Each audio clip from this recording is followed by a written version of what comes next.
Dios es bueno, ¿por qué existe el mal? Te podés ir en paz si te hicieron esa pregunta, porque esa pregunta es la que elige a ti. Me parece que la justicia solamente en una sociedad puede ser impartida cuando la cosmovisión cristiana es la principal influencia en las ideas de esa sociedad, ¿no?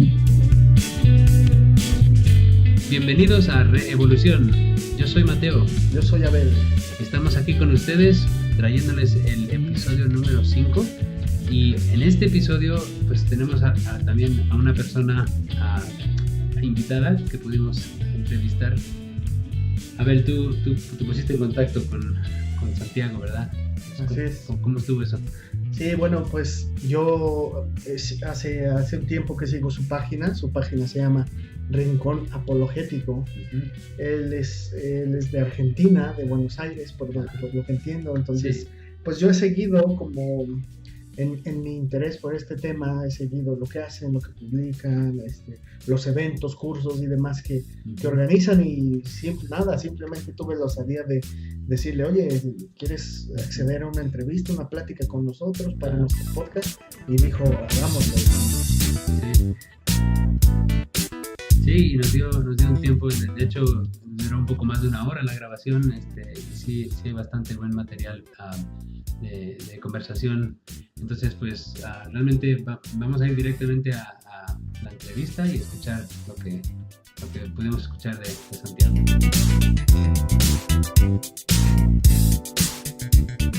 Santiago, nos gustaría también preguntarte qué es lo que hacen, ¿no? ¿Qué es lo que son como Rincón Apologético? Eso es una excelente pregunta. O sea, nada, a ver, nosotros lo que hacemos básicamente es tratar de comunicar, ¿no? Trabajamos como un medio de comunicación, yo siempre digo, aspiro a ser en algún momento un apologista, pese a que llevamos a cabo una tarea apologética, aspiro en algún momento a ser un apologista, pero hoy por hoy uno se considera un comunicador, simplemente, o sea, somos un comunicador, somos un medio que trata de facilitar herramientas para que las personas que están del otro lado nosotros se encuentren con respuestas ante los interrogantes que muchas veces nos encontramos en la vida. Entonces, lo que tratamos de hacer es facilitar tanto recursos, conocimiento, a través de entrevistas, a través de cursos, a través de transmisiones que hacemos, interactuamos con la gente y demás. Y bueno, tratamos de, en esa tarea multifacética, siempre comunicar, ¿no es cierto?, las verdades del Evangelio de una forma que, por lo menos cuando nosotros arrancamos, era poco habitual. Sí. en lo que era en las redes sociales en español y particularmente en Latinoamérica. Uh-huh. Gracias a Dios hoy ya no es lo mismo. Uh-huh. Hoy ya encuentro apologética por todos lados. Sí. Pero cuando arrancamos sí era un poco novedoso, recuerdo. Uh-huh. Sí. ¿En qué año fue eso? No hace mucho tiempo, hará casi 3 años. Okay. Pero ya te digo, o sea, recuerdo, a ver, como nosotros comenzamos, particularmente yo comencé en la apologética, siempre digo de que fue por una crisis personal de fe, ¿no?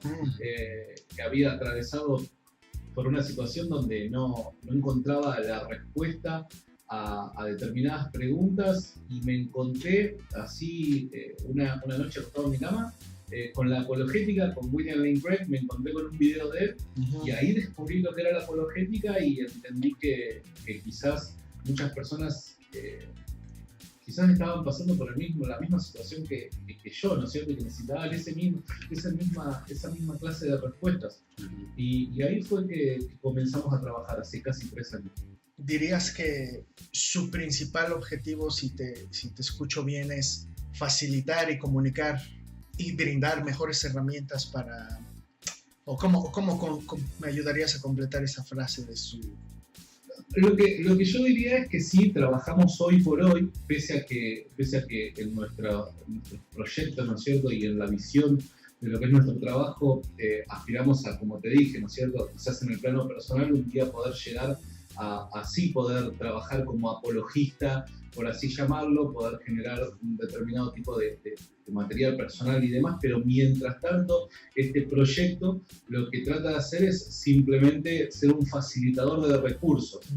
Facilitador de recursos me refiero a que no solamente la apologética se haga conocida por fuera de lo que es el ámbito académico, porque la apologética siempre ha sido conocida para aquel que tenga una formación en teología, para aquel que tenga una formación académica y demás.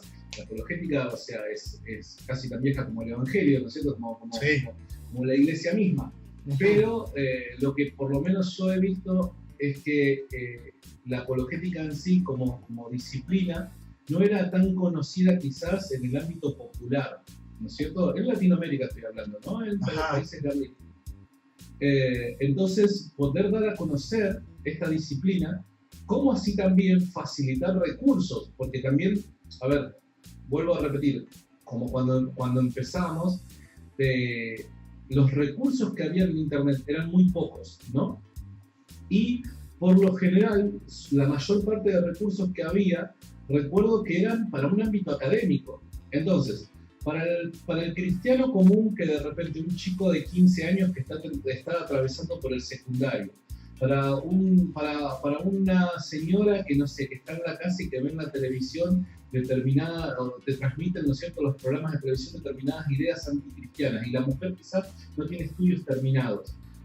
Se entiende, para la mayor parte del pueblo cristiano en Latinoamérica, que lamentablemente nosotros contamos con un gran alto nivel de falta de estudio, por así llamarlo, ¿no es cierto? O por lo menos acá en Argentina pasa eso. La mayor parte del pueblo cristiano lamentablemente no ha podido terminar sus estudios, tener una formación y demás. Bueno, digo, esos recursos, ese material académico, la disciplina de la apologética, ¿cómo hacemos para llevarlo al llano? ¿Cómo hacemos para que la persona común, que no haya tenido un gran conocimiento de filosofía, que no tenga conocimientos de teología y demás, pueda quizás asimilar determinadas respuestas ante los interrogantes que el mundo le arroja, ¿no es cierto? Y que pueda entender de que la Biblia tiene todas las respuestas, pero quizás no las hemos sabido buscar o desmenuzar de la forma correcta, ¿no? Entonces, más que nada nos dirigimos hacia ahí, facilitadores de recursos para el llano, para el ámbito popular, para aquellos que quizás no tengan una formación académica. Súper bien. Sí. No, qué bien que han pues atendido a esa inquietud en ustedes. Digo, bueno, hablas en plural, pero no sé si es una forma de hablar. ¿Tú eres la persona principal que promueve todo o son un equipo? Sí, todo comenzó conmigo, ¿no es cierto? Con el trabajo que estaba haciendo desde mi casa, ¿no? Ajá. Y hoy por hoy sí, ya estamos contando con un pequeño grupo acá de Argentina, pero siempre suelo hablar en plural porque me da vergüenza hablar muchas veces de mi propia persona, ¿no es cierto? Entonces suelo hablar en plural, pero hoy, gracias a Dios, sí se está formando ya el equipo ya hace tiempo, ¿no? Yo no sé si ustedes lo habrán visto, o quizás gente que nos escuche cuando esta grabación salga. Suele estar conmigo un muchacho llamado Jorge Carrillo, que también él es el fundador de un espacio en internet llamado Cultura Teológica. Sí. Él es también tocayo mío acá de Buenos Aires, y bueno, él también es parte de esto. En mi iglesia también me apoya, justo mi pastor también es parte de esto, y la idea es en este mes poder expandirnos un poquito más, sumando gente más al equipo para poder producir nuevos recursos, ¿no es cierto? Nuevos materiales, tanto audiovisual como también escrito, etc. Excelente, muy bien. Qué bueno. Hay, en general, han hecho, no sé, tengo siempre una mente curiosa en cuanto a metodología quizá, no sé la palabra, pero han analizado de dónde vienen sus oyentes en cuanto a trasfondo, si les interesa más gente ya de la iglesia que quiere buscar más formación, o hay gente atea que quiere simplemente entrar a discutir y a argumentar, y crear problemas, o bueno, buscar conflicto, pues, o es, sí, ¿qué es lo que notan ahí?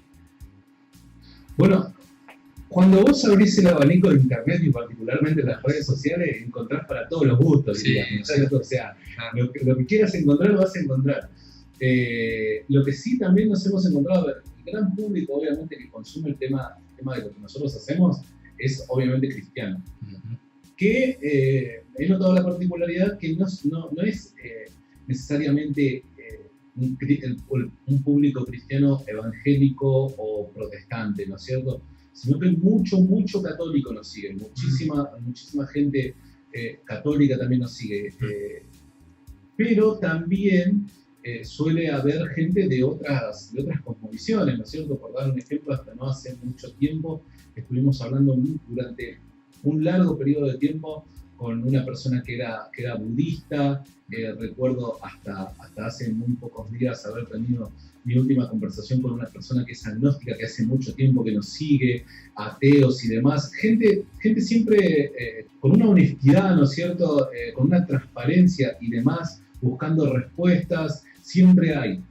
También está la persona que viene a discutir y te quiere simplemente, no sé, arruinar un post, por dar un ejemplo, ¿no es cierto? O viene con ese ánimo de generar, no sé, algún tipo de trifulca o algo por el estilo, pero, a ver, eso lamentablemente siempre va a haber y solo Dios sabe cómo o qué es lo que Él está haciendo en esa persona, ¿no es cierto? Bueno, a ver, uno sigue trabajando y la verdad es que no podemos satisfacer tampoco a todo tipo de público. Claro. Pero siempre hay gente honesta, gente transparente que dice, mira, la verdad es que no comparto tu cosmovisión, dice, pero la verdad es que me gustaría saber, a ver qué es lo que piensan acerca de esto y demás, y eso me parece que es lo mejor, ¿no? De hecho, sin ir más lejos, el sábado que viene nosotros tenemos un evento acá en Buenos Aires, donde recién estuve hablando con una persona que me dijo no ser cristiana, pero que obviamente estaba interesado en determinado pensamiento cristiano, ideas cristianas y demás, ¿no es cierto? Que iba a venir a compartir con nosotros. Entonces eso siempre está bueno porque te abre un abanico de posibilidades a gente no cristiana poder quizás tener un tiempo para intercambiar opiniones, ¿no? Y quizás vaya a saber, ¿no es cierto?, que Dios termine haciendo algo en su vida. Estaba pensando al final de un día de trabajo dedicado a esto, dirías, cumplimos nuestro objetivo. O sea, ¿qué es el objetivo? ¿Cómo lo definirías así? Bueno, es buena pregunta esa porque hay veces de que según el día tenemos diferentes objetivos, ¿no es cierto? En cuanto a... Sí. A ver, el objetivo siempre va de la mano con la visión del proyecto, ¿no? Sí. O sea, de ahí nunca se va a salir. Ahora, dentro de lo que hagamos en el día a día, ¿no es cierto?, en la cadena, en los eslabones que nos conduzcan hacia eso, siempre hay como proyectos más a corto plazo, ¿no es cierto?, en estas próximas 24 horas. Bueno, sí. Hoy ¿cuál es el énfasis del trabajo que vamos a llevar a cabo? Bueno, muchas veces nuestro énfasis está en como habrán visto, nosotros traducimos mucho material de audiovisual del inglés al español. Entonces, muchas veces un determinado día ponemos énfasis en nuevo material traducido, ¿no es cierto? Entonces, tratar de llegar a la mayor cantidad de gente y que los videos se terminen viralizando. Pero la intención nuestra no es viralizar para que Rincón Apologético sea conocido, sino que cuando un video es viral, obviamente puede alcanzar otro tipo de público que no necesariamente se reduzca al público cristiano, ¿no es cierto? Y ese es nuestro objetivo. Entonces, cuando publicamos nuevo material audiovisual traducido, bueno, hacemos la mayor cantidad de fuerza para que eso pueda abarcar cada vez más, ¿no es cierto? Pueda alcanzar a más gente. Pero si no, también hay otras veces de que, no sé, tenemos invitados, hacemos transmisiones en vivo y tenemos invitados donde los entrevistamos, discutimos temas de apologética, de teología, ¿no es cierto? Hemos tenido muchísimos invitados y la verdad es que hemos tenido muy buenos invitados de muy buena calidad, ¿no es cierto? Gente que de verdad vos decís, bueno, esta persona merece ser llamado apologista, ¿no es cierto? Y la verdad que a eso le sacamos el mayor provecho porque intentamos que en las transmisiones en vivo la mayor cantidad de gente pueda interactuar con la persona que está invitada, ¿no? Y que quizás aquella duda que te viene arrastrando, ¿no es cierto?, hace mucho tiempo en tu vida, vos te la puedas sacar en ese momento con la persona indicada, que es aquella que consideramos que en ese momento va a ser el mejor para responderte esa inquietud, ¿no es cierto? Entonces, es muy interesante porque también vemos que el público responde de una manera bastante grata con respecto a eso. Sin ir más lejos, en transmisiones nosotros llegamos a tener un aproximado de entre 600 a 1000 comentarios. Y eso es bastante, ¿viste? Sí. Porque hay mucha gente que se prende y cree que, o sea, considera verdaderamente que está siendo parte de ese programa. Y eso es muy bueno. Vincular a la gente es muy bueno. Entonces, cuando tenemos una oportunidad de esa, nuestro énfasis está puesto ahí. Que la mayor cantidad de gente pueda participar de esa convocatoria online, ¿no es cierto? Sí. Como así también, bueno, tenemos muchas veces cursos y demás, entonces nuestros objetivos diarios van variando, pero siempre es tratar de alcanzar la mayor cantidad de gente y los que ya hemos alcanzado poder proporcionarles el material que a ellos les sea necesario para su vida diaria, ¿no? Súper bien. Oye, Santiago, y pasando directamente a un poquito del diálogo que nos trajo aquí, pues nosotros estamos tratando de proponer una idea un poquito, por llamarlo así rápidamente, desvincular el cristianismo un poquito de la tradición religiosa que experimentamos. Y a lo mejor en algún otro momento podemos hablar de eso, pero pensando en esta idea, me gustaría preguntarte, ¿por qué creo en Dios en vez de no creer en Dios? Bueno, a ver, si yo te lo tuviera que responder de manera personal, ¿no es cierto? Sí. Yo iría directamente a lo que es mi vida personal, ¿no? Lo que Dios produjo en mí, ¿no? Ese cambio rotundo, esa transformación, no solamente en cuanto a lo que Dios puede llegar a generar en la personalidad de uno, sino también en muchas cosas que giran en torno a mi vida. Sería inevitable negar la existencia de Dios y su amor manifiesto para con mi persona, ¿no? Uh-huh. Muchas veces también esto en algunos ámbitos, o en algunos ambientes, mejor dicho, está muy mal visto, ¿no? Apelar a la experiencia personal, sí, o a lo que uno vive de forma privada, ¿no es cierto?, para dar razón del por qué cree en Dios. Pero también visto desde el ámbito filosófico, ¿no es cierto?, Alvin Plantinga planteó el hecho de las creencias básicas, que de hecho dentro de las creencias básicas o saberes básicos está la idea de el creer en Dios, ¿no es cierto? Por ende, hay una postura filosófica y hay un buen argumento para considerar de que esta experiencia personal que uno puede llegar a tener y la idea de la existencia de Dios más allá de cualquier tipo de evidencia o argumento que consolide esa idea es válida.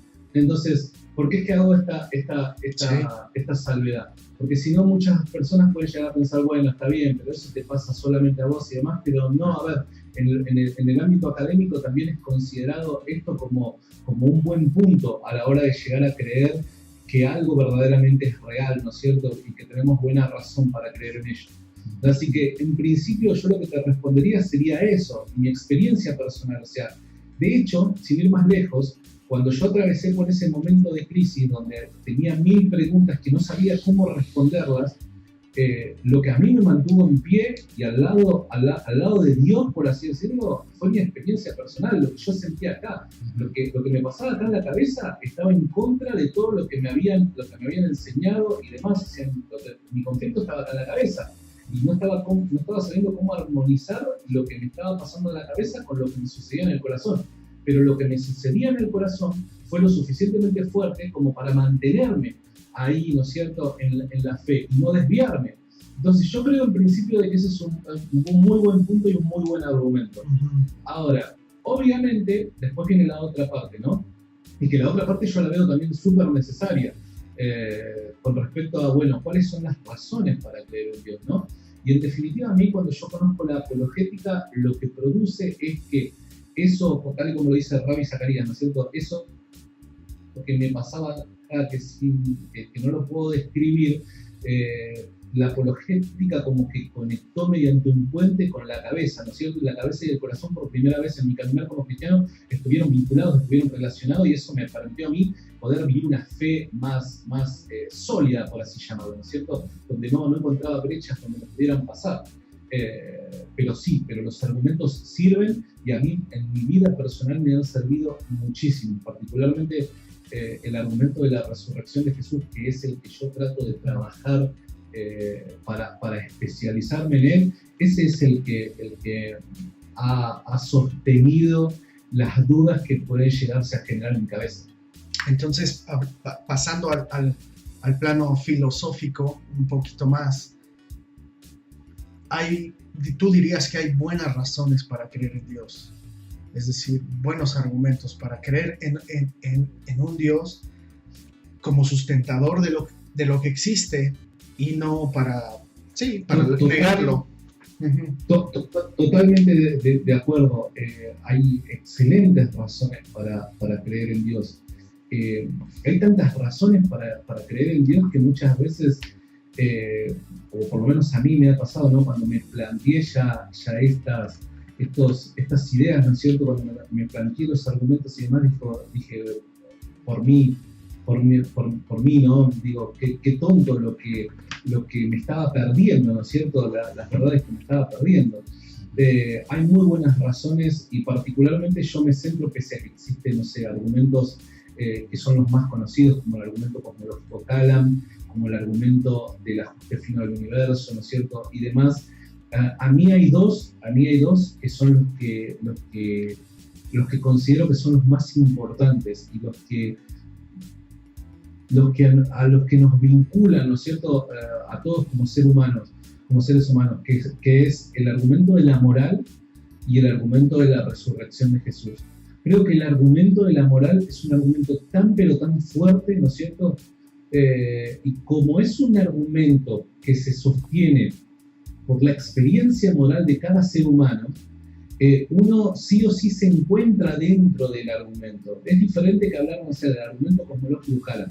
Pese a que es cierto, pese a que te da excelentes razones y demás, vos en tu observación y análisis del argumento lo ves como algo lejano, algo por fuera de lo que vos sos. Ahora, cuando a vos te comunican o te transmiten el argumento moral, vos te sentís adentro del argumento, porque es una experiencia que cada uno de nosotros la vive.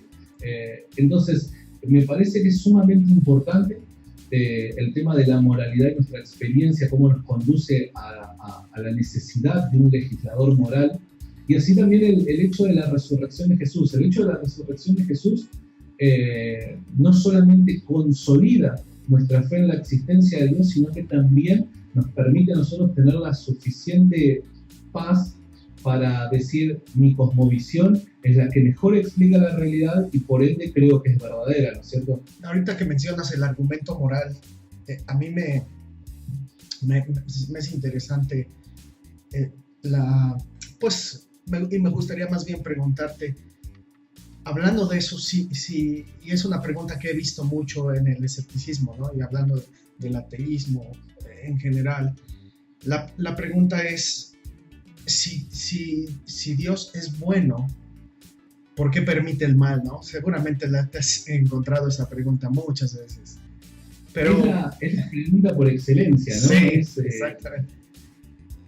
Sí, entonces, ¿qué nos podrías decir sobre si Dios es bueno, por qué existe el mal? Bueno, como te decía, es la pregunta que cada vez que hacemos un evento o que tenemos una transmisión en vivo, sí, o que es la pregunta de cabecera, o sea, es la pregunta que te van a hacer, bueno, o sea... Es de culto.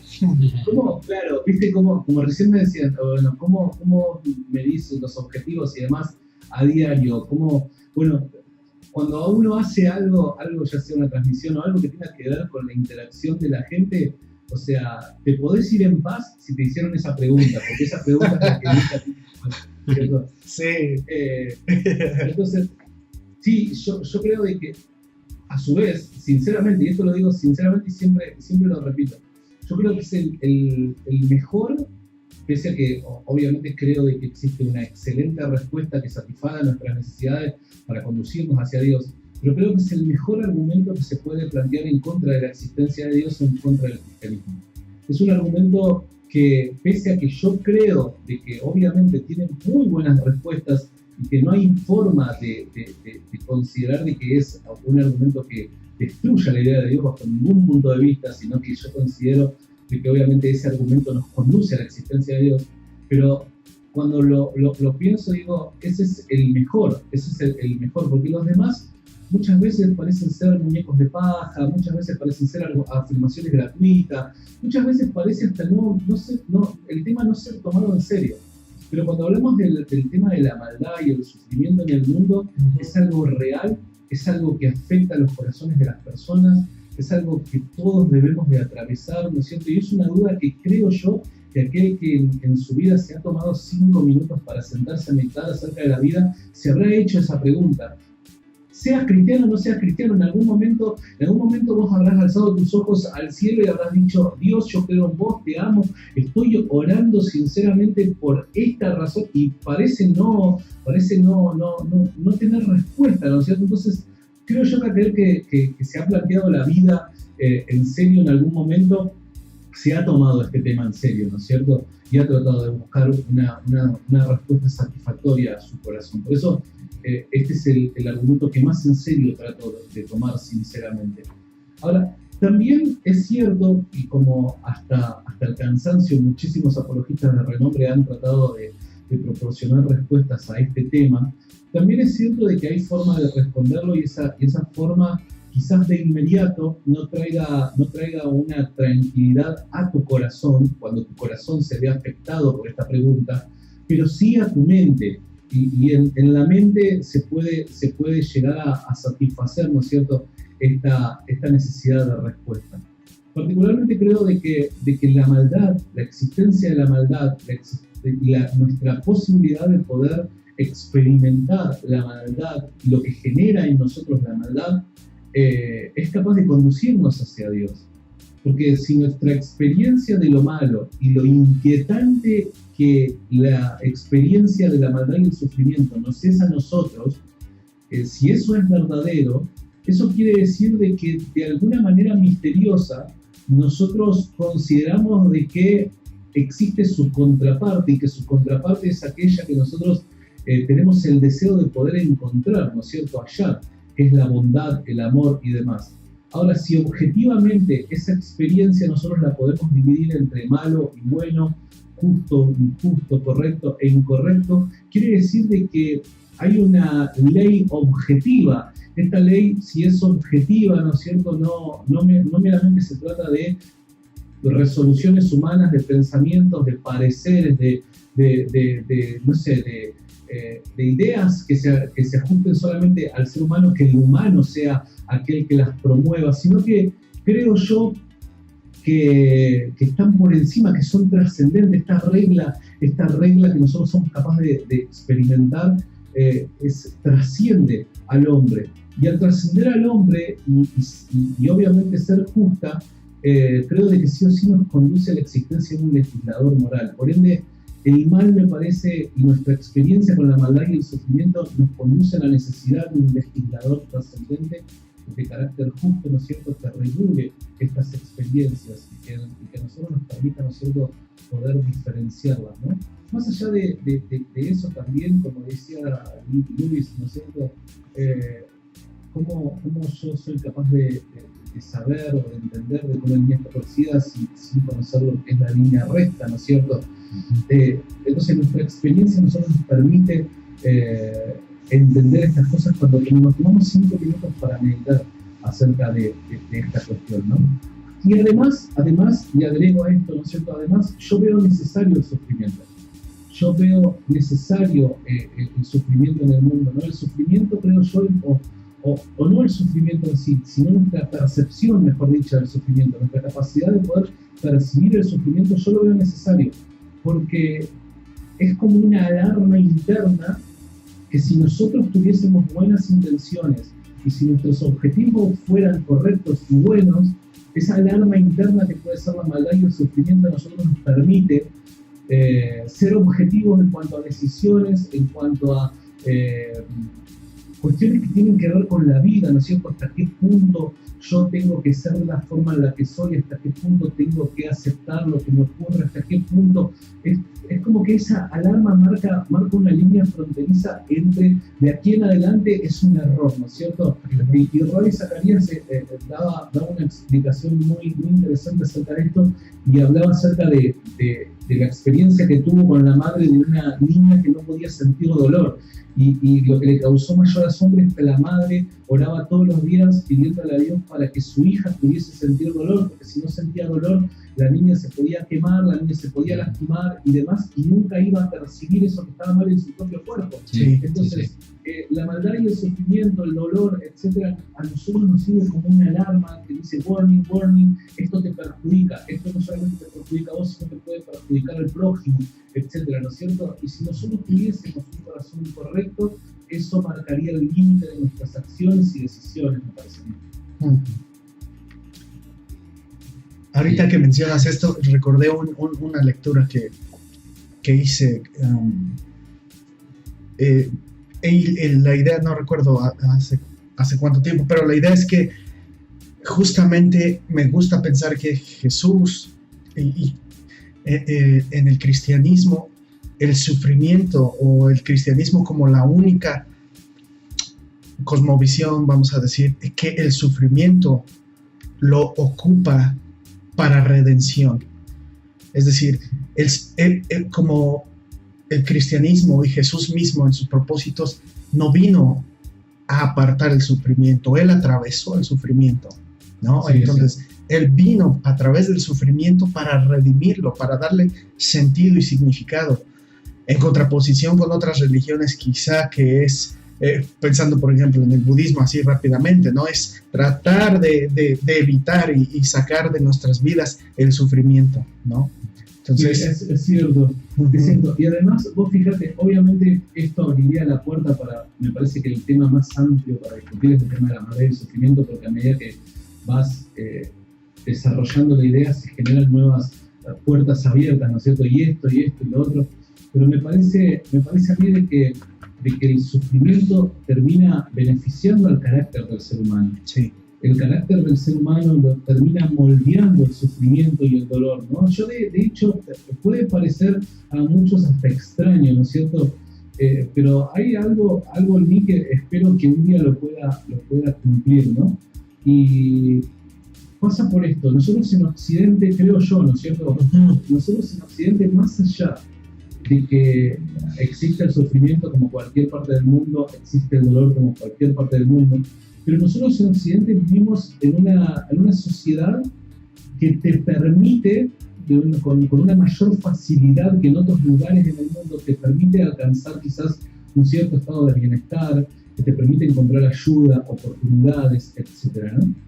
Y hay veces que nosotros, a nosotros nos pasa acá en Argentina de que vamos a la iglesia y vemos que muchas veces llegamos tarde, queremos estar cómodos en nuestros asientos, queremos escuchar el mejor sonido, cosas por el estilo, ¿no es cierto? Y nos acostumbramos muchas veces a ese bienestar.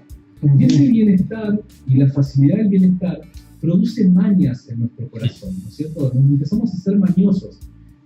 Dejamos de entender realmente a qué se refería las palabras de Jesús cuando decía: el que tome su cruz y me siga, tiene que abandonar, ¿no es cierto?, a su padre, madre, etcétera, ¿no es cierto?, haciendo referencia a determinadas decisiones duras y drásticas que uno tiene que tomar en la vida. Pero cuando vivimos en una sociedad donde muchos de nosotros, no digo todos, obviamente existen sus excepciones y tenemos que trabajar para poder proporcionarle respuestas a esas excepciones, ¿no es cierto?, pero muchos de nosotros podemos llegar a adquirir bienestar, facilidades, etcétera, ¿no?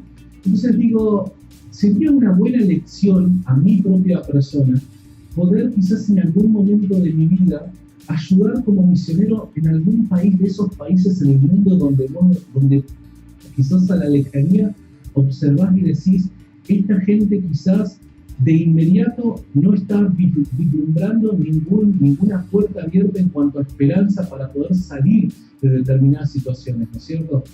Hacemos referencia a países del Medio Oriente, países del norte de África y demás. Y digo, además de yo poder ir a ayudar a esa gente, eso también sería una muy buena lección de vida para mi persona, porque el dolor y el sufrimiento y relacionarte con él te permite poner sobre los pies sobre la tierra, dejar de vivir en esa nube que muchas veces nosotros vivimos en esta sociedad donde de repente llego a mi casa y si hace frío pongo la estufa y aclimatizo mi casa, o si hace calor prendo el ventilador o el aire acondicionado y la paso bien, ¿no es cierto? Y me encuentro con esa realidad y me parece que la parte más humana de nuestro ser y el amor de Dios genuino que hay en nuestro corazón se manifiesta en mayor medida, y eso nos beneficia a nosotros en cuanto al carácter, nos permite tanto poder explotar al máximo todas aquellas bendiciones que Dios nos ha dado, ¿no es cierto? Y no solamente para nuestro beneficio, sino para el que nos rodea, como así también poder enseñar a aquellos que nos rodean, ¿no es cierto?, acerca del valor y los objetivos en la vida, que no todo pasa por si tengo internet en mi casa o por si tengo quizás un aire acondicionado. ¿Se entiende lo que quiero decir? Creo que sí. Sí. Creo que ahí, pensando en este tema de cómo percibimos en Occidente el bienestar, creo que hemos gradualmente y muy sigilosamente hemos cambiado los significados, ¿no? Es decir, bienestar lo hemos hecho equivalente a comodidad o a confort, ¿no? A esos bienestares muy hedonistas, incluso pensando en ese término, ¿no? Y se salió de foco, creo, me haces pensar esto con lo que mencionas, se salió de foco que el bienestar es un estado que incluye todas las áreas de nuestra existencia, es decir, incluso el papel del sufrimiento en nuestras vidas como un medio de bienestar más profundo, ¿no? De alcanzar un carácter más sólido, qué sé yo, o sea, herramientas para vivir la vida de una manera mucho más plena que solamente buscar la satisfacción instantánea o comodidades inmediatas, ¿no? Creo que ahí como Occidente nos hemos perdido ahí. Totalmente, y si lo llevas a esta idea de la experiencia, la pregunta es por qué muchas veces tantas personas famosas, llenas de dinero y de todas las comodidades, muchas veces terminan tirándose, terminan yendo a las drogas, porque obviamente hemos desvirtuado el verdadero significado de la palabra bienestar, ¿no es cierto? Sí. Por comodidad, y hay partes de nuestro complejo ser que no han sido satisfechas porque hemos considerado de que todo giraba en torno a nuestras comodidades, ¿no? Yo de adolescente, bueno, yo nací en una familia cristiana y desde adolescente aprendí bastante de apologética, casi a lo mejor sin nombrarlo así, pero pues estaba cómo defender mi fe con mis compañeros o cómo X, ¿no? Después de ciertas conversaciones me empecé a dar cuenta de cómo a veces el énfasis en ciertas áreas distraían del área principal. Con eso me refiero bueno, el tema que más me viene a la mente es el tema de la evolución, ¿no? La creación, evolución, pues cómo está esto, la ciencia es muy clara y empiezan a ir por ahí, ¿no? Yo me sabía todos los argumentos posibles, creo, y por saber acerca de, mira, cómo la Biblia lo dice, y es que hay que creerlo, y 6 días, o sea, yo podía defender lo mejor posible de eso, ¿no? Y me di cuenta en varias ocasiones que acabamos la conversación y la persona ya dijo, bueno, pues tú no me vas a convencer, yo no te voy a convencer, y nos quedamos igual, y Jesús ni salió, ni lo mencionamos, ¿no? Y digo, ¿qué he hecho, no? ¿Qué he hecho? Y bueno, ya tiene bastantes años que ya no enfatizo yo hablar de creación, evolución, como mi tema principal con alguien que duda acerca de Dios. Pero, ¿cómo te anclas tú en cuanto a decir, esto es la esencia, y si me estoy desviando, ¿dónde está tu norte? Donde dices, tengo que volver a esto. ¿Sí tiene sentido eso? Sí, entiendo, y lo que te pasó me pasó a mí 1000 veces. O sea, cuando, a ver, a mí por lo menos, yo lo que viví fue cuando empezás a encontrar, ¿no es cierto?, con todo este tema, ¿no?, de las razones de la existencia de Dios, de que de repente eso que te habían enseñado en el colegio no era tan así, y todas esas cosas, ¿no? Como que tenés ese hambre de comunicar esas verdades a todo el mundo, ¿no?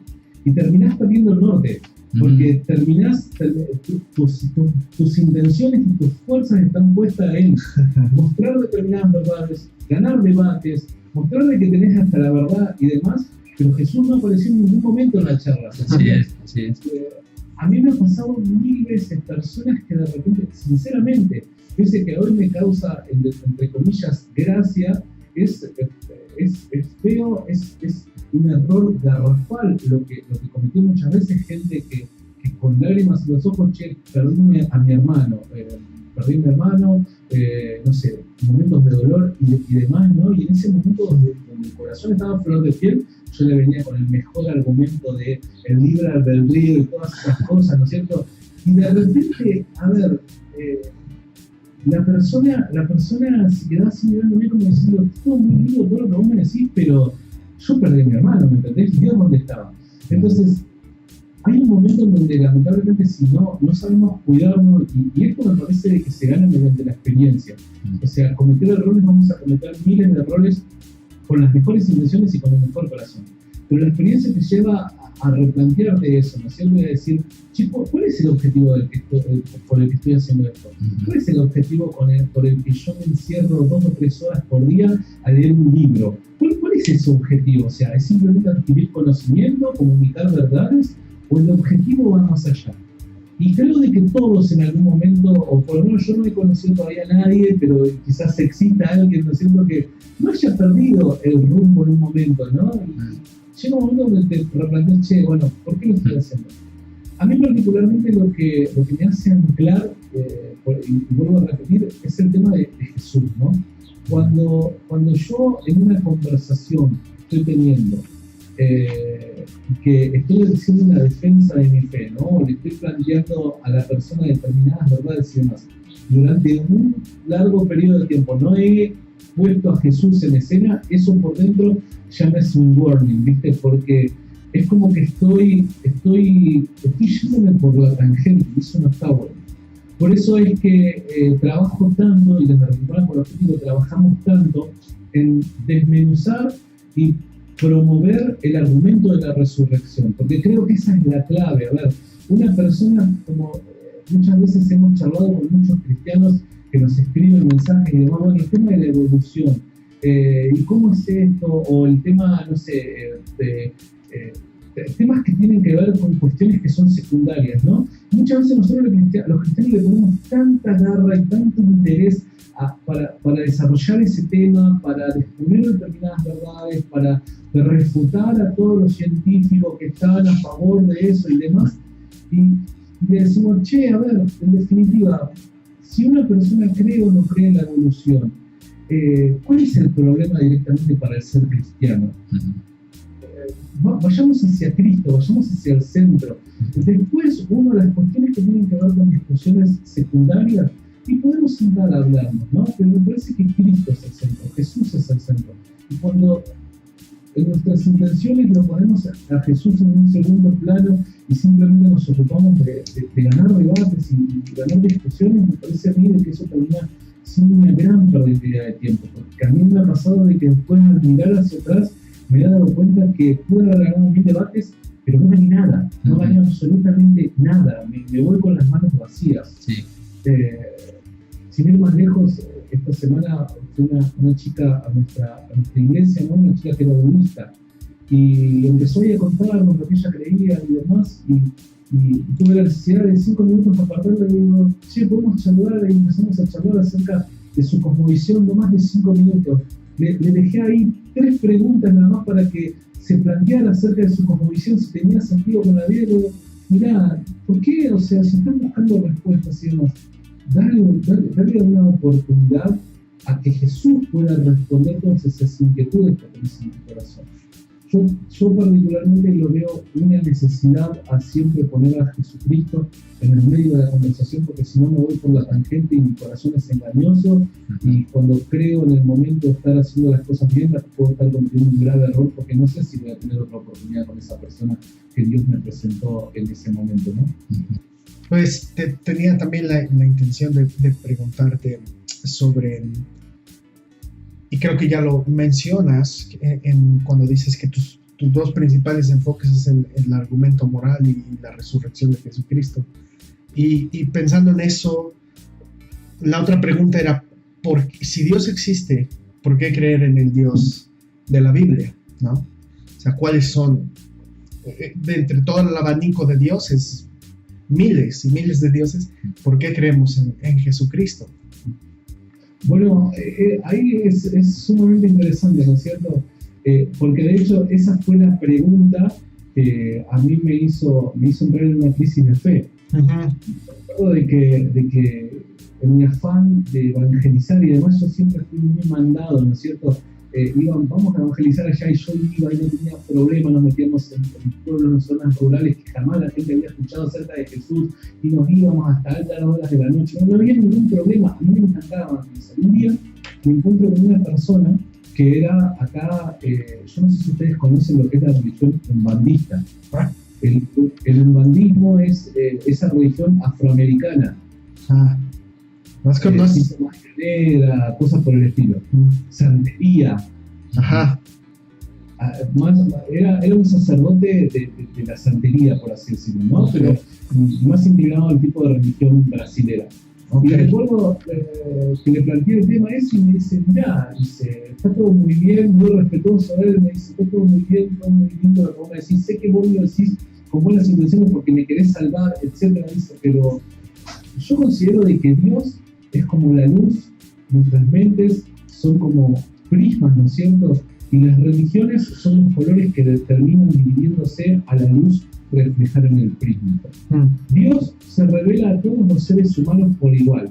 La mente de cada ser humano es aquel que interpreta lo que Dios comunica, y ahí es que se crean las religiones. Por ende, yo soy un fiel devoto a mi religión y vos sos un fiel devoto a tu religión. En definitiva, vamos por diferentes caminos, pero al final nos vamos a encontrar todos. Uh-huh. Yo me acuerdo de que pese a que eso me puede sonar muy, muy, muy infantil, ¿no es cierto?, ese planteo hoy, en ese momento fue un golpe a la fe impresionante, porque digo, ¿por qué el cristianismo? Delante de las demás religiones, y todas las religiones van a Dios, todas las religiones de alguna manera tratan de encontrar el bien, el bienestar, todas las religiones tratan del tema del prójimo, o por lo menos esa era la idea en aquel entonces, sin saber acerca de las religiones, tenía esa idea ahí metida en la cabeza, ¿no? Y eso fue lo que me generó una crisis de fe, recuerdo. Ahora, ¿por qué el cristianismo? Bueno, una vez que uno tiene ya leído un poco, ¿no?, tiene un poco más estudiado el tema, vos decís, es que el cristianismo es el único que puede sostenerse de manera histórica. La historia es nuestra principal fuente y herramienta para poder demostrar de que el cristianismo es una religión que nació, ¿no es cierto?, mediante un hecho que verdaderamente sucedió. Es demostrable la religión cristiana. Y eso no lo encontramos en ninguna religión.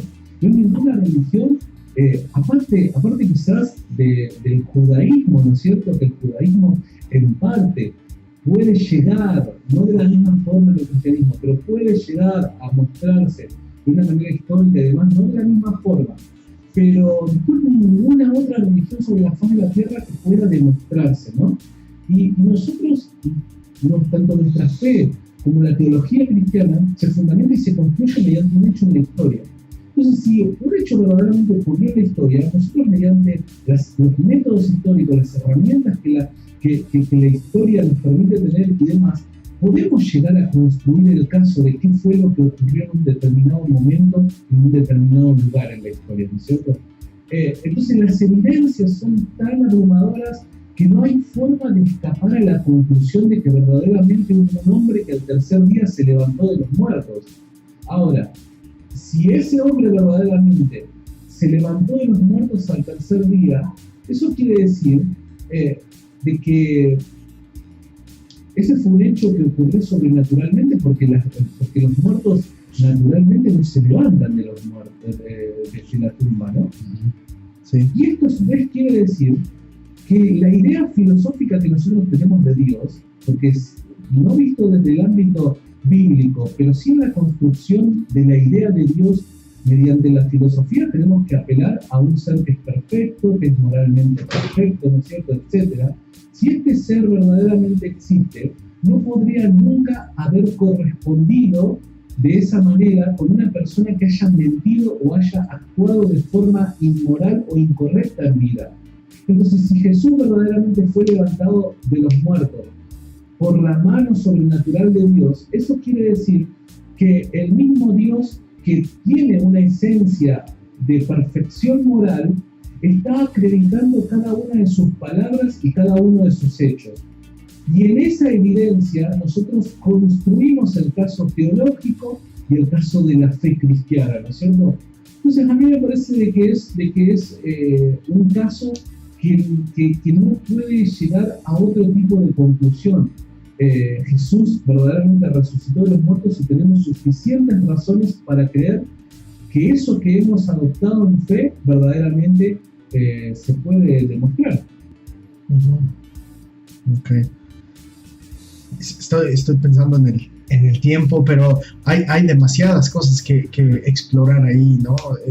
Pienso la historicidad de Jesús, los testigos de su resurrección, o sea, todas las objeciones que se han presentado, ¿no? La tumba, el cuerpo robado, ¿no?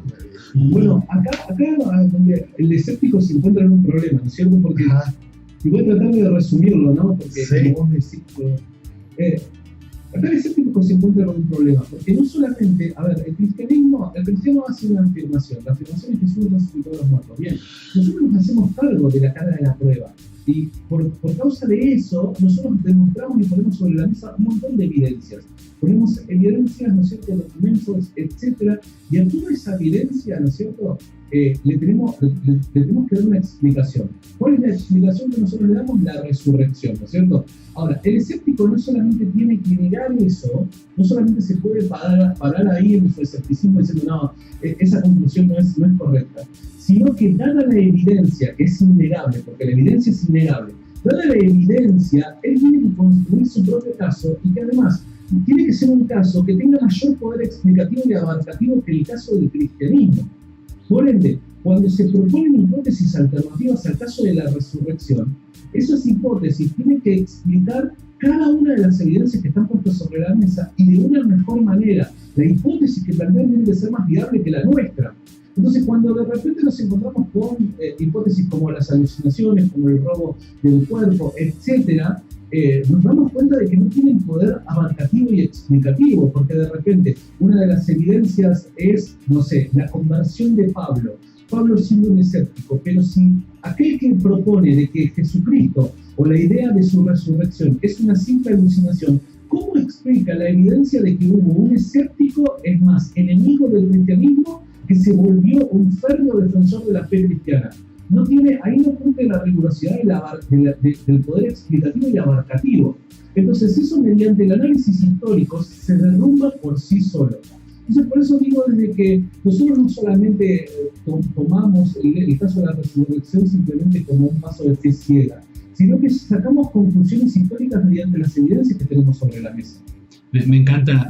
Una de las cosas que nos movió a nosotros para hacer nuestro podcast es que, como decías tú, percibimos que hay pocos espacios en español dedicados a temas, ¿no? Quizá de una cierta profundidad, y sí, quizá de...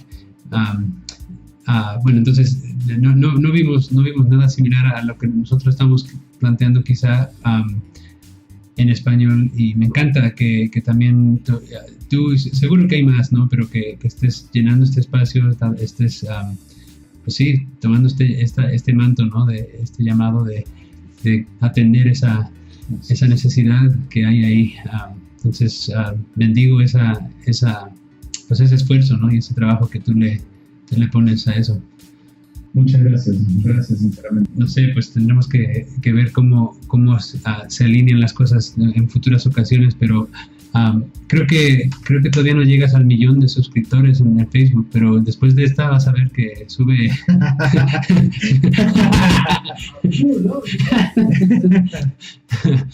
Es más, yo accedí a esta entrevista porque sabía que después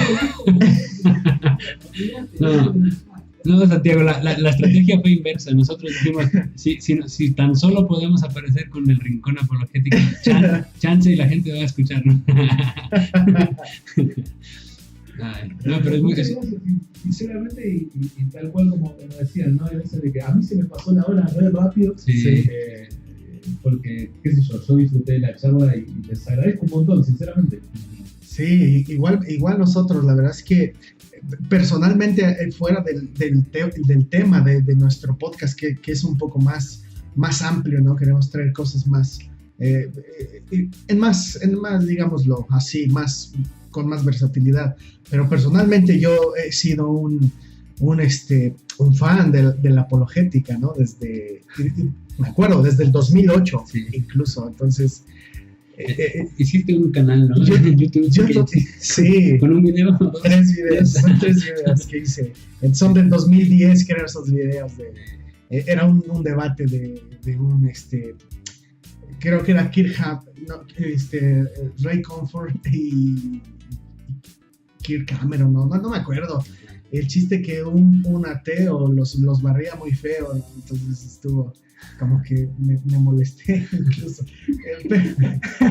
Dije, ¿cómo es posible que no podemos responder? Pero bueno, yo ahí solamente haciendo la mención de que he sido un fan de la apologética, tengo ahí mis pequeños, mi pequeña biblioteca de recursos apologéticos y demás, y pues espero que no sea la última, ni la primera ni la última vez que estés platicando con nosotros de un tema que personalmente yo considero que nos ha faltado ese trabajo apologético, hablando como cristianismo, y yo creo que no solo para defender lo que creemos y a Dios y nuestra causa, sino también incluso para nosotros mismos, a veces desmitificar un poquito o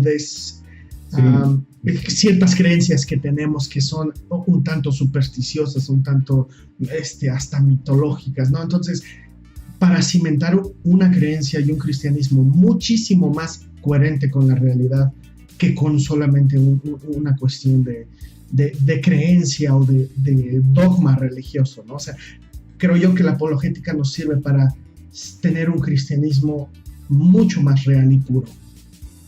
Sí, totalmente. Es eso, y siempre, además de lo que vos decís, sumo palabras de William Lane Craig, ¿no es cierto? Obviamente parafraseándolo, que él decía acerca de que la necesidad de la apologética no solamente pasa por la defensa de la fe cristiana, no solamente pasa por el ganar debates, sino pasa también porque la sociedad, a medida de que nuestro trabajo apologético se vaya desarrollando y vaya siendo conocido, la sociedad va a empezar a tomar nuevamente al cristianismo en varios lugares del mundo, ¿no? Como una opción viable en cuanto a la parte intelectual, a la parte de la cosmovisión, ¿no? Hoy nosotros, por lo menos acá en Argentina, nos encontramos con un escepticismo tremendo en muchas áreas de la sociedad, ¿no? Ni hablar en las universidades, donde los cristianos parecen haberse evaporado en los medios de comunicación, ni hablar en los gobiernos. Nosotros no tenemos ni siquiera una persona que sea partidaria a la Convención Cristiana, ni en la Cámara de Senadores, ni en la Cámara de Diputados. Entonces, el cristianismo, lamentablemente, por habernos nosotros encerrado en nuestros dogmas, encerrados nosotros en nuestras 4 paredes, etc., ha perdido efectividad en el mundo, ¿no? La idea cristiana ha perdido efectividad de tal forma de que hoy estamos discutiendo si está bien o mal matar a un bebé en el vientre materno. Entonces, cuando ya se pierden esos valores que fueron impregnados en la sociedad por causa del cristianismo, nosotros nos tiene que prender esa alarma de decir, che, algo estamos haciendo mal. Y mañana, como lo vamos a hacer acá en Argentina, podemos salir con un montón de pancartas, de carteles diciendo, no, está mal, no, nos oponemos al aborto y todo lo que vos quieras.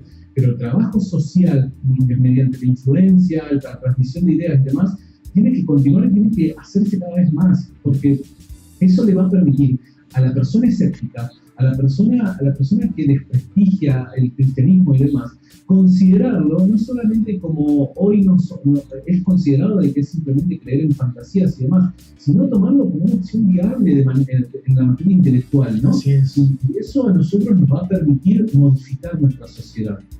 Poder proveer justicia a los más débiles, poder proveer derechos reales a las personas que los necesitan, etcétera, ¿no es cierto? Me parece que la justicia solamente en una sociedad puede ser impartida cuando la cosmovisión cristiana es la principal influencia en las ideas de esa sociedad, ¿no? Sí, y justamente pienso que ayuda y parte de la labor es también desestigmatizar la creencia como que para volverte cristiano hay que cometer suicidio intelectual, ¿no? Entonces, sí, me parece que está muy mal interpretado, muy mal, sí, o sea, hay creencias o hay prejuicios, hay cosas que no alguien decía, ¿no? Y particularmente nosotros en Latinoamérica estamos pasando por una, creo yo, una crisis social, cuando el relativismo moral se hace tan fuerte, ¿no? Y empezamos a discutir cosas que hace unos años nos parecían obvias. Pero me parece que las grandes tormentas vienen, pese a que en el momento de la tormenta nos es doloroso y es un momento de sufrimiento, como recién decíamos, cuando la tormenta pasa, se vuela un montón de cosas, pero las cosas que quedaron arraigadas son aquellas cosas que verdaderamente nosotros comprobamos de que habían echado raíz y que estaban bien cimentadas. Ahora, de ahora en adelante, todo aquello que ha sido volado, que ha sido devastado por la tormenta, lo tenemos que reconstruir, pero con mejores bases. Hoy nos encontramos en una sociedad que está siendo devastada por una tormenta de relativismo moral, en donde la única cosmovisión que le puede hacer frente a este tipo de ideas es el cristianismo, no hay otra.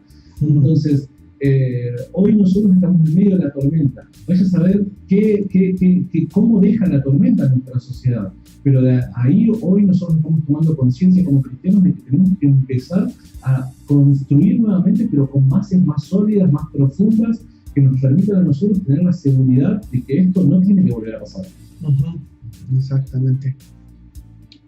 Muy bien, pues me encanta esta plática, y justamente porque uno de nuestros propósitos, y ahora sí, hablando del podcast, es presentar el cristianismo como una propuesta real que responde y que es coherente, que es completamente tangible y real en la vida diaria, en la existencia de este mundo material, es decir, un cristianismo que es significativo para hoy y para la realidad que vivimos como seres humanos, y no una idea que ponemos aquí en las nubes y que solamente nos agarramos de ella como una muleta psicológica, ¿no? Incluso. Entonces, sí, totalmente. Es así. Necesitamos ser más influencia en la sociedad, ¿no es cierto? Sí, es verdad. Y comunicar mejor nuestras ideas. La verdad la tenemos. El tema es cómo comunicamos esa verdad.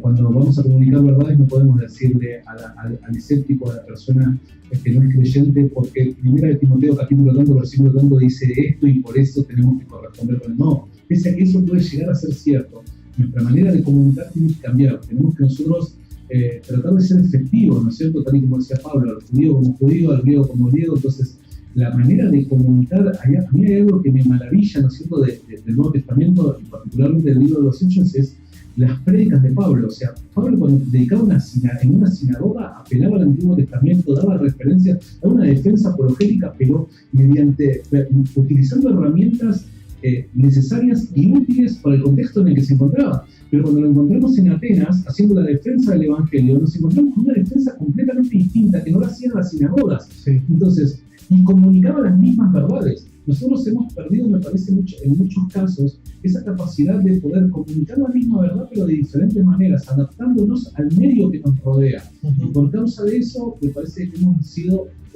poco efectivos, ¿no? Sí, totalmente de acuerdo. Bueno, pues habrá que poner punto y seguido. Exactamente, habrá que poner punto y seguido, Santiago. Esperemos que podamos volvernos a ver por este medio, por lo menos, y quizá en un futuro incluso hasta de otras maneras. ¿no? Muchísimas gracias, yo encantado. Y gracias sinceramente por la buena onda de ustedes. Claro A que sí. ti, Santiago, nos has bendecido mucho con tu presencia, con lo que puedes compartir y con lo que estás dándole en general al mundo que lo haces disponible, ¿no? Para todos. Por lo menos aquí en Latinoamérica, pues cualquiera tiene acceso a esto que estás haciendo. Muchas gracias, Santiago. Muchas gracias. No, gracias. Gracias a ustedes, chicos. Y es un placer. Y gracias a todos los oyentes que están del otro lado, que bueno, que siempre hacen el aguante, ¿no es cierto? Muchísimas gracias. Dentro de poquito nos estamos viendo. Sí, sí. Oye, en Costa Rica dicen pura vida, en Argentina, ¿qué dirías ya para un saludo final? ¿O no hay una palabra clave así? Pura vida. ¿Sabes qué? Mucha gente, de hecho, ahora en julio vamos a ir a Costa Rica, ¿viste? Oh, Y mucha mira. gente me está tirando ahí frases costarricenses y demás, y acá no encuentro un paralelo a pura vida. No lo estoy encontrando todavía, ¿no? Está bien, está bien. No lo encuentro todavía. Bueno, está bien. Pues por lo pronto podemos decir un chao, un hasta luego, ¿no? No, nos vemos, diría. Ándale. Cuídate, Dios te bendiga mucho. Igualmente, nos vemos, chicos. Chao, chao. Chao, guys.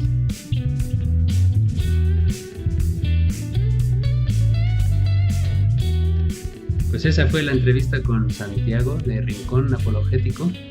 Espero y esperamos que les haya gustado y nos da curiosidad pensar si tú hubieras hecho esta entrevista, qué cosa te gustaría preguntar acerca de la apologética o simplemente de esta idea de lo que hacen. Esperamos que no sea la última vez que platicamos con él, entonces a lo mejor alguna pregunta que a veces hasta nos da miedo hacer, ¿no? O sea, preguntar ¿por qué creo en Dios? ¿O por qué no creo en Dios? ¿O por qué la religión? Lo que sea, ¿no? O sea, piensa en preguntas que a veces son difíciles y que en ciertos círculos religiosos no nos permiten hacerlas. Pues simplemente hagámoslas y a ver qué. Y ahí en cualquiera de los medios, ya sea por la página de Face o con un comentario, acumulamos ciertas preguntas, pues las usaremos en una futura entrevista quizá con él. Y también les animamos a que vayan a Rincón Apologético. Tendremos un enlace en nuestra página para que también, si están curiosos, pueden ver cosas que ellos van poniendo en vivo y pues también videos que tienen ahí grabados que como pueden usar de referencia también. Entonces eso ha sido nuestro episodio por hoy. Gracias por estar con nosotros y Nos vemos en la próxima. estaremos con ustedes en la próxima. Hasta luego.